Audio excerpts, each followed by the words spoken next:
Hi everyone, welcome back. For those who don't know me yet, my name is Kristina. Before we start, don't forget to subscribe so you won't miss the next videos. And if you'd like to see something a bit more personal, there's always a private space with extra content. You'll find the link in my bio. Today I'm taking a few quiet minutes to bring some calm back into the bathroom. It's one of those places that always feels better when everything is fresh and clean. I like when the light reflects softly. When things look clear and simple, it instantly changes the atmosphere. Sometimes doing something small like this helps to slow down the day. I think it's not really about cleaning, it's more about creating a moment of peace. You start to notice small details: the sound of water, the quiet rhythm of movement, the calm that slowly fills the room. I love how the space feels when everything is in order again. It's not perfect, it's just balanced, and that's enough.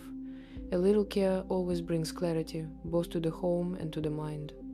Thank you for being here with me. Don't forget to subscribe for more calm and transparent cleaning routines. And if you'd like to see a bit more, there's always a private space with extra videos. The link is in my bio. See you in the next one.